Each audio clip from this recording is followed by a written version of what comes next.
Hi, നിങ്ങളൊന്ന് ഓർത്തു നോക്കൂ.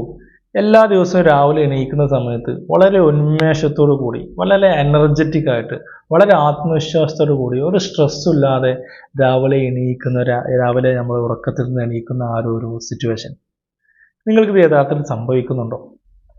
എല്ലാ ദിവസവും രാവിലെ എണീക്കുന്ന സമയത്ത് നിങ്ങൾക്ക് ഈ ഉന്മേഷം കിട്ടുന്നുണ്ടോ? അങ്ങനെ കിട്ടുന്നില്ലെങ്കിൽ നിങ്ങൾ നിർബന്ധമായിട്ടും ഈ വീഡിയോ മുഴുവനായിട്ടും കാണുക എന്നുള്ളതാണ്. അതിൻ്റെ വളരെ പ്രധാനപ്പെട്ട ഒരു കാരണം നമ്മൾ ഉറക്കം ശരിയായ രീതിയിൽ നടക്കുന്നില്ല എന്നുള്ളതാണ്.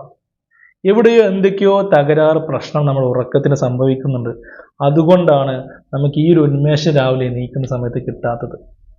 അപ്പോൾ വളരെ നല്ല രീതിയിൽ ഉറങ്ങാൻ വേണ്ടി, ഒരു നല്ല ഹെൽത്തി ആയിട്ടുള്ള സ്ലീപ്പ് കിട്ടാൻ വേണ്ടി നമുക്ക് എന്തൊക്കെ ചെയ്യണം എന്നുള്ളത് നമുക്ക് ഇന്ന് ചർച്ച ചെയ്യാം. അതിലാദ്യമായി നമ്മൾ ശ്രദ്ധിക്കേണ്ട ഒരു കാര്യം, നമ്മളൊരു റെഗുലർ ആയിട്ടുള്ള ഒരു സ്ലീപ്പ് ഷെഡ്യൂൾ ഉണ്ടാക്കി വെക്കുക എന്നുള്ളതാണ്.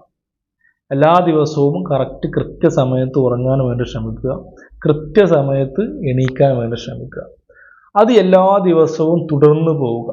എന്നാൽ മാത്രമേ നമ്മുടെ ശരീരത്തിലുള്ള ഇന്റേണൽ ബയോളജിക്കൽ ക്ലോക്ക് ശരിയായ രീതിയിൽ പ്രവർത്തിക്കുകയും അത് കൺഫ്യൂഷൻ ഇല്ലാതെ പ്രവർത്തിക്കുകയും അത് നമ്മുടെ ജീവിതത്തിൻ്റെ, നമ്മുടെ ലൈഫ് സ്റ്റൈലിൻ്റെ ഒരു ഭാഗമായി മാറുകയും ചെയ്യുമെന്നുള്ളതാണ്. അപ്പോൾ നമ്മൾ ഉറങ്ങുന്ന സമയത്ത് വളരെ കൃത്യനിഷ്ഠതയോടുകൂടി ഷെഡ്യൂൾഡ് ആയിക്കൊണ്ട് കറക്റ്റ് സമയത്ത് ഉറങ്ങുകയും കറക്റ്റ് സമയത്ത് എണീക്കാനും വേണ്ടി ശ്രമിക്കുകയും ചെയ്യുക എന്നുള്ളതാണ് ആദ്യമായി നമ്മൾ ശ്രദ്ധിക്കേണ്ടത്. ഇന്നൊരു 10 മണിക്കാണ് നമ്മൾ ഉറങ്ങുന്നതെങ്കിൽ നാളെ ഒരു 1 മണിയാവും, അല്ലെങ്കിൽ 2 മണിയാവും, അടുത്ത ദിവസം ചിലപ്പോൾ ഒരു 11 മണിയാവും. അങ്ങനെയുള്ള ഒരു ബാലൻസ്ഡ് അല്ലാത്ത ഒരു ഡിസിപ്ലിൻ അല്ലാത്ത രീതിയിൽ നമ്മൾ ലൈഫ് ഉണ്ടെങ്കിൽ ഒരിക്കലും നമുക്ക് ശരിയായ രീതിയിൽ ഉറങ്ങാൻ സാധിക്കില്ല എന്നുള്ളതാണ്. അപ്പോൾ നമ്മൾ നല്ല രീതിയിൽ ഉറക്കം ലഭിക്കണമെങ്കിൽ ആദ്യം നമ്മൾ ചെയ്യുന്നത് ഉറങ്ങുന്ന സമയവും എണീക്കുന്ന സമയവും നമ്മൾ കറക്റ്റ് ഷെഡ്യൂൾ ചെയ്ത് വെക്കുക. അതിനനുസരിച്ച് നമ്മുടെ കാര്യങ്ങൾ പ്ലാൻ ചെയ്യുക എന്നുള്ളതാണ് ആദ്യമായി നമ്മൾ ചെയ്യേണ്ട ഒരു കാര്യം. അതുപോലെ തന്നെ രണ്ടാമതായി ചെയ്യേണ്ട ഒരു കാര്യം, നമ്മൾ എല്ലാവരും ചെയ്യുന്ന ഒരു കാര്യമാണ് മൊബൈൽ ഫോണിൻ്റെ ഉപയോഗം, അല്ലെങ്കിൽ സ്ക്രീൻ ടൈം. മൊബൈൽ ആയിക്കോട്ടെ, കമ്പ്യൂട്ടർ ആയിക്കോട്ടെ, TV ആയിക്കോട്ടെ, ഉറങ്ങുന്നതിൻ്റെ ഒരു മണിക്കൂർ മുമ്പെങ്കിലും ഈ സ്ക്രീൻ നമ്മൾ ഒഴിവാക്കണം. യഥാർത്ഥത്തിൽ നമ്മൾ മൊബൈലിൽ കൂടെ കാണുന്ന ആ ലൈറ്റ്, നമ്മുടെ സ്ക്രീനിൽ നിന്ന് വരുന്ന ആ ഒരു ബ്ലൂ ലൈറ്റ് നമ്മുടെ ബ്രെയിനിലേക്ക് കൊടുക്കുന്ന സിഗ്നൽ എന്താണെന്ന് ചോദിച്ചാൽ ഇത് ഡേ ടൈം ആണ് എന്നുള്ള സിഗ്നലാണ് കൊടുക്കുന്നത്. രാവിലെ പകൽ സമയങ്ങളിൽ കാണുന്ന ബ്ലൂ റേസ് ആണ് നമ്മൾ ബ്രെയിൻ അനലൈസ് ചെയ്യുകയും അത് പകൽ സമയമാണ് എന്ന് തെറ്റിദ്ധരിക്കുകയും ചെയ്യുന്നത് കൊണ്ടാണ് ഈ സ്ക്രീനിൽ നോക്കിയിരിക്കുന്ന സമയത്ത് നമുക്ക് ഉറക്കം വരാത്തത്.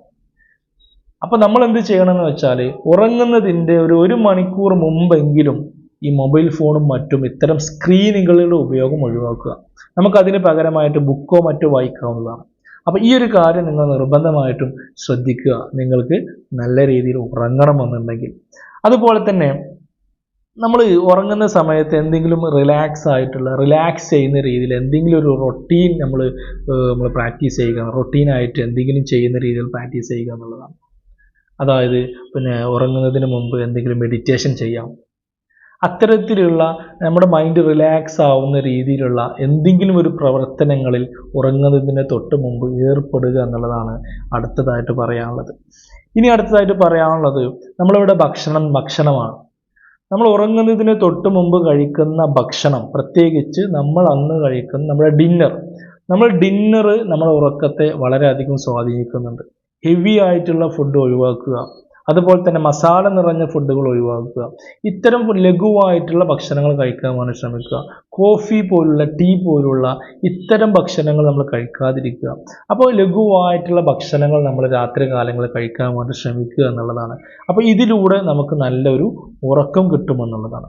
അടുത്തതായിട്ട് നമുക്ക് പറയാനുള്ളത്, നമ്മുടെ കിടക്കുന്ന ആ ഒരു ബെഡ്റൂം വളരെ കാമായിട്ട്, വളരെ ഡാർക്ക് ലൈറ്റഡ് ആയിട്ടുള്ള, കംഫർട്ടബിൾ ആയിട്ടുള്ള ഒരു റൂം ആയിരിക്കണം എന്നുള്ളതാണ്.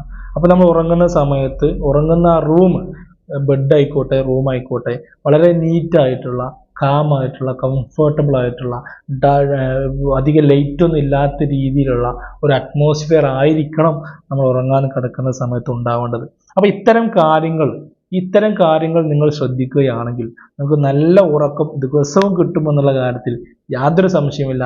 ഇതിലെവിടെയാണ് നിങ്ങൾ കറക്റ്റ് ചെയ്യേണ്ടതെന്ന് നിങ്ങൾ ചിന്തിക്കുക, എന്നിട്ടത് പെട്ടെന്ന് തന്നെ കറക്റ്റ് ചെയ്യുക. നല്ല ഉറക്കം ലഭിക്കാൻ വേണ്ടി ശ്രമിക്കുക. ഉറക്കം ശരിയായ രീതിയിൽ ലഭിച്ചിട്ടില്ലെങ്കിൽ ഒരുപാട് ആരോഗ്യ പ്രശ്നങ്ങൾ ഉണ്ടാകാൻ സാധ്യതയുണ്ട്.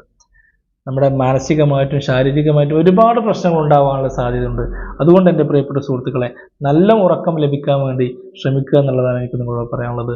പുതിയൊരു വിഷയമായി വീണ്ടും കാണാം. Thank you.